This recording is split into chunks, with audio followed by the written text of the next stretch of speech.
Fulford, l'alliance Japon-USA essaie de résister. L'alliance Japon-USA essaie de résister à l'alliance des BRICS et au nouveau système économique équilibré. Publié par Benjamin Fulford le 15 avril 2015. Un ancien directeur du renseignement national américain, Dennis Blair travaille pour les gangsters japonais. Parfois, il faut voir les choses pour y croire. Aujourd'hui, j'ai la fiche de Dennis Blair, ancien directeur du renseignement national américain, supervision de tous les services de renseignement américains, et ancien commandant en chef des forces américaines du Pacifique. Il est maintenant président du conseil et chef de la direction de la Sasakawa Peace Foundation USA. En d'autres termes, il travaille pour Yohei Sasagawa, un homme qui d'après de multiples sources des yakuza japonais disent qu'il est le responsable des gangsters. Voici un lien vers un rapport déclassifié de la CIA sur son père Yoichi Sasagawa. Voici une citation d'un livre très documenté sur le yakuza. Dennis Blair, ancien amiral de la Navy.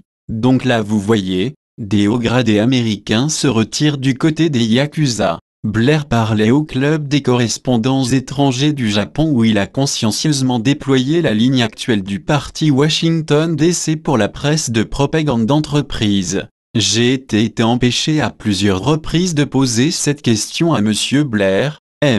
Blair, vous travaillez pour Yohei Sasagawa, un homme qui crée frauduleusement de la monnaie à partir de rien, affirmant qu'elle était garantie par les trésors légendaires cachés dans des grottes d'Indonésie et des Philippines. Malheureusement vos alliés européens et la plupart du reste du monde, ne croient plus aux fables de Sasagawa et ses compagnons de gangsters, et donc se mobilisent pour construire un système financier alternatif. Ma question est à quel moment êtes-vous gens qui vont accepter la réalité et accepter de négocier l'architecture géopolitique et financière internationale pour refléter la réalité démographique et économique mondiale actuelle? Ma question suivante devait être la Constitution américaine stipule clairement que le pouvoir de créer l'argent appartient au gouvernement du peuple des États-Unis. À quel point l'armée américaine va garder son serment de protéger la Constitution en nationalisant le Conseil et la Réserve fédérale, libérant ainsi le peuple américain de l'esclavage de la dette? Le fait qu'il m'a refusé l'occasion de poser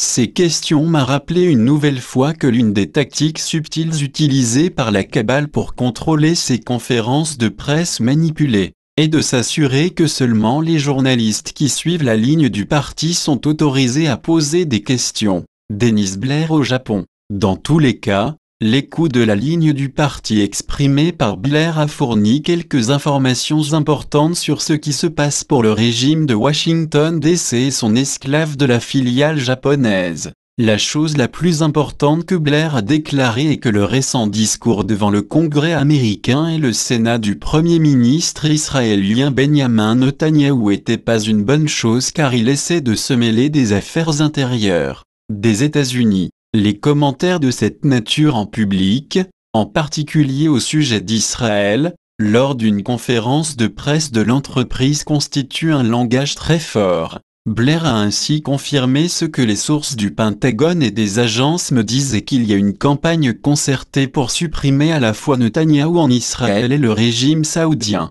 Le régime saoudien a demandé à l'Égypte, le Pakistan et d'autres pays musulmans pour l'aider, mais tous ont refusé. Les sources du Pentagone disent que les propres partisans de Chine, de Russie et même de Netanyahou font pression pour essayer d'obtenir de lui la fin du plan sioniste cauchemardesque prévu pour commencer la Troisième Guerre mondiale. Le régime saoudien et de nombreux membres du régime Netanyahou seront jugés comme criminels de guerre à la fin de tout cela, selon les sources du Pentagone. En outre, ils seront obligés de payer une compensation financière massive, selon les sources. Le Premier ministre japonais Shinzo Abe. Ainsi, alors que le complexe militaro-industriel a maintenant clairement tourné le dos aux sionistes et aux saoudiens, il est également clair que la direction actuelle est de réfléchir de l'avenir à très faible et à court terme. Pour en revenir au monde tel que décrit par Blair, il fait noter le meilleur ami du gouvernement américain à maintenant est le Japon, ou comme il le dit, le Japon est l'un des rares pays en synchronisation avec les États-Unis. La partie américaine pousse le Japon à adopter des lois qui auront pour effet de permettre d'intégrer au Pentagone les forces de l'armée japonaise pour constituer la clé de voûte de leur présence vers l'Asie. Le premier ministre esclave japonais Shinzo Abe se rendra aux États-Unis vers la fin de ce mois où il ira discours devant une session conjointe du Congrès-Sénat qui sera préparée avec soin par ses gestionnaires américains et yakuza. Dans ce document, il va essayer d'annoncer une alliance US-Japon améliorée comme une clé pour un grand changement d'équilibre face à la Chine. Ils vont également essayer d'obtenir qu'ABE annonce l'accord final sur le partenariat économique stratégique transpacifique, TPP. Malheureusement pour ABE et ses gestionnaires américains, le fait que le Royaume-Uni, l'Allemagne, la France, l'Italie et la Suisse ont été parmi les 50 pays qui voulaient rejoindre la Banque d'investissement d'infrastructures asiatique, AIIB, de la Chine signifie le scénario qui essaie de présenter la marionnette ABE en Asie, comme une puissante leader et alternative face à la Chine, est un échec. C'est maintenant un fait que les Européens ont renoncé publiquement au leadership américain dans l'architecture financière mondiale. ABE est juste un Obama japonais, un visage non blanc pour les maîtres marionnettistes habituels de Washington, moins les sionistes, pour se cacher derrière les courtiers d'électricité fascistes japonais comme Yoshio Sasagawa, et les États-Unis selon les gestionnaires du Japon qui sont derrière ABE ne comprennent pas qu'ils sont confrontés à un changement de paradigme et pas seulement comme d'habitude, avec quelques changements mineurs. Même si ABE va à Washington et lit le discours que lui fourniront ses gestionnaires de marionnettes, ce n'est plus pertinent parce que Washington n'est plus le centre de la scène mondiale. Une autre chose à noter est que Blair, qui nous dit « on représente la fine pointe du complexe militaro-industriel américain », apparemment croit sincèrement les mensonges flagrants des statistiques sur l'économie américaine disant qu'il y a une reprise au lieu d'être en chute libre. La pensée magique ne devrait jamais être une partie du travail de renseignement sérieux. Une autre chose, qui a été apprise en regardant l'exécution publique d'un haut militaire apparatchik du complexe industriel, était combien ils ne parviennent pas à comprendre comment l'Internet a totalement détruit l'ancien pare-feu entre ce qu'ils savaient et ce qui a été rendu public. Il semblait croire que les discours officiels pourraient encore être contrôlés par des mensonges sur des choses comme le véritable état de l'économie fait aux journalistes d'entreprise par lavage de cerveau quand,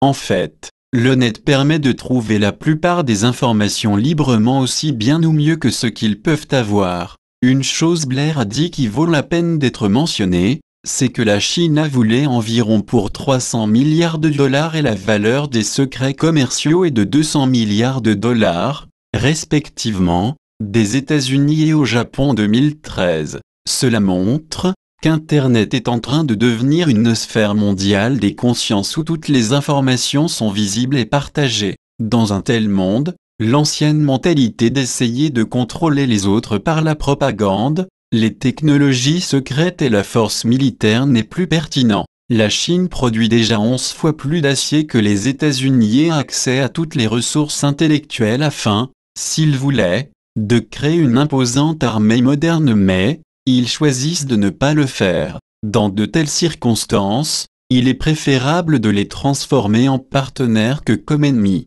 À cette fin, la Société du Dragon Blanc, la semaine dernière a fait une proposition pour le fonctionnement de l'Agence de planification économique mondiale prévue. La proposition appelle à donner une part de vote de 20% à la Chine, 17% à l'Europe et à l'Amérique du Nord, 14% au Japon avec la Corée du Sud et du Nord, et 32% pour les autres pays. Cela mettrait l'Est et l'Ouest à égalité avec 34% des voix chacun et donnera une voix prépondérante au Sud. La Banque asiatique d'investissement pour les infrastructures pourrait exister comme une institution distincte en vertu de cette proposition, mais elle devrait élargir ses horizons pour être la Banque mondiale d'investissement pour les infrastructures. Dans tous les cas, les réponses étaient plutôt faibles au cours de la dernière semaine en raison d'accalmie dans les négociations secrètes sur la façon de mettre à jour l'architecture globale existante.